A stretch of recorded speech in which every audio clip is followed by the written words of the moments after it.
Now, if you thought that our future peak at the debate was a bombshell, wait until you see these poll numbers. We're looking at a surge, a tidal wave, a political tsunami that has the entire Democrat establishment shaking in their boots. Donald Trump isn't just leading, he is dominating in ways that we haven't seen in modern political history. But here's the kicker: the mainstream media is doing everything they can to bury these numbers. Well, not on this show. We're going to break down exactly what these polls mean and why they have Washington insiders in full-blown panic. And speaking of things that are surging, have you noticed how dangerous our roads have become lately? It's not just your imagination. Recent reports show that drivers with dash cams are 60% less likely to be found at fault in traffic accidents. That's why you need to check out this easy-to-install dash cam. It records every detail on the road, giving you collision documentation, 24/7 security, and even captures those memorable drives. With 4K Ultra HD night vision and 24/7 motion detection, it's a must-have for enhanced road safety. Don't just drive, drive smart. Visit carvisionx.com for free express shipping and exclusive bonuses during their summer special. Summer's almost over, so protect yourself and your family on the road. Get your dash cam today. All right, let's jump into it now. We've got some serious poll numbers that the Democrats are freaking out about. New York Times Siena National poll and corresponding silver bulletin MVP Electoral College odds. Donald Trump Electoral College win probability 99.7%. They are saying that it is in the bag for Donald Trump. So that means, well, listen, I'm still concerned about the election fraud. I'm still concerned about all these illegals that are in the country being registered to vote. Okay? It's not like they're polling illegals who are telling them who they're voting for. Right? So that's like the wild card we have to be very, very concerned about. That's why we need to get every single legal registered American out there to vote, so we can have this win. Gateway Pundit reports that Mark Zuckerberg called Donald Trump, said there's no way I can vote for a Democrat this election. Mark Zuckerberg in panic mode. President Donald Trump claimed in a recent interview that tech giant Mark Zuckerberg personally called him and stated he wouldn't vote for a Democrat in this year's election. Now, of course, Zuckerberg was recently responding to that picture of Donald Trump, the fight, fight, fight picture, and said it was one of the most epic photographs. And, of course, his platform went ahead and flagged it as misinformation. But Facebook is still flagging conservative posts all day long, so I don't think it really matters who Zuckerberg says he's going to be voting for or not. It could just be damage control. Let's see. True Explorer replying to the leading report. That's the poll numbers I just cited to you, and they wanted to add on to that. Now, if you remember, Elon Musk did a poll on X. 5.6 million votes. 5.6 million. Trump won 73% in that poll. Now, Ed Krasenstein, if you don't know who he is a notorious left-wing troll on X. Recently made some headlines in the Daily Mail. You can look that up. Ed Krasenstein's second poll on X, Trump felon, 77%. Harris, prosecutor, 14%. So even on a left-wing poll, Krasenstein's poll showed Trump winning. Democrats on X per X data, 37 million. Republicans on X per X data, 32 million. Independents. So there's quite a good cross-section of the population on X. And if these polls are in the indicator, you have Musk and you have Krasenstein, and Trump won both. So the numbers are starting to jive. MSNBC is trying to convince Americans that the United States will become a dictatorship if Kamala loses. These are the standard fear tactics at play here. Let's take a look. This is from Tom Elliott. And let's see. This is MSNBC. And the same New York Times poll shows this race nationally is a toss-up right now. 1 point separates Harris and Trump, again, within the margin of error. But look at who people see as the change candidate. 53% say Trump represents major change. Just change we can believe in. 25% for Harris. Maybe seems counterintuitive since Trump was already president. He hasn't stopped talking about 2020. What do you make of it? Well, I think that change number should be higher because Trump would represent the greatest change in the history of the American Republic. He would take our democracy and turn it into an authoritarian strongman, likely dictatorship on. That's what they want you to believe. This is all projection. All projection.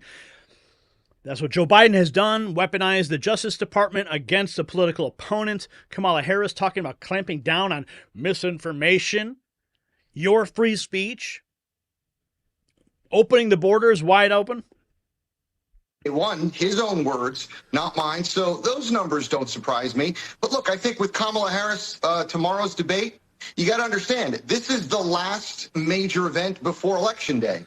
Now, people think Election Day in November. Not true. Election Day starts next week when ballots in Pennsylvania will begin being cast. So this is really an opportunity for her to, yes, as Chris says, draw some policy contrast. But I don't think it's really about that.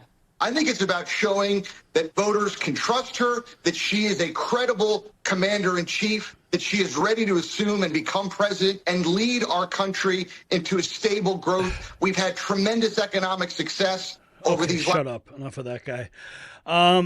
Going back into this other poll that I've seen this poll a dozen times already. Benny Johnson, the recent victim of a smear campaign as a Russian asset through Tenet Media. That's a whole nother story. We covered it last week.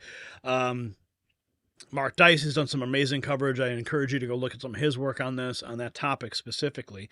Anyway, that I don't want to digress here. Trump widens already commanding lead over Kamala with new all-time polling high in Democrat pollster Nate Silver's Electoral College prediction model.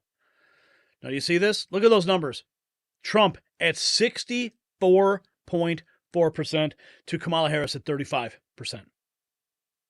Who is favored to win the presidency? So Donald Trump is soaring. Clearly, the honeymoon is over. Outkick reporting Nate Silver's latest election model predicts a blowout victory for Donald Trump.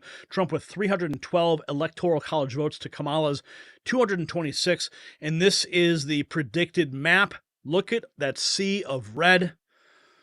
And, of course, the predicted blue states just falling in line as they normally do.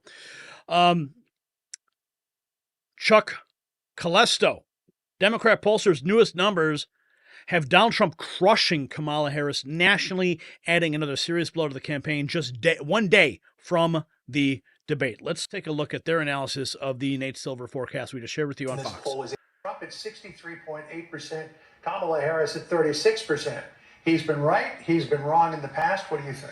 I mean, look, what stood out for me from this poll was there's a lot of ink been spilled about the Republican problem with the gender gap, the Democratic gender gap. They're losing men by more than they're winning women. That's a recipe for a Republican win if that carries over Election Day. Trump at 63.8%. President Trump certainly does represent major change from the last 4 years of the Biden-Harris administration. As much as Kamala Harris wants to run away from her record over the past 4 years, she owns every crisis. The immigration crisis at our border, the inflation crisis that's robbing hardworking families of thousands of dollars every single month, and the foreign policy crises, namely the botched withdrawal from Afghanistan that Kamala Harris said she was proud to be the last person standing in the room when Joe Biden made that decision. Tomorrow. Oh, and it gets worse for Kamala Harris. Massive Pennsylvania could be the key to 2024. CNN, of course, in full panic mode. This is then a post just 8 hours ago. But let's take Pennsylvania out of Kamala Harris's column and put him in a Donald Trump's column. Again, with the betting favorites, with Trump taking Pennsylvania. What happens when we turn Pennsylvania red? Well, take a look here. Donald Trump wins in the Electoral College, 287 electoral votes to Kamala Harris's 251 electoral votes. So that is why I say it is pivotal.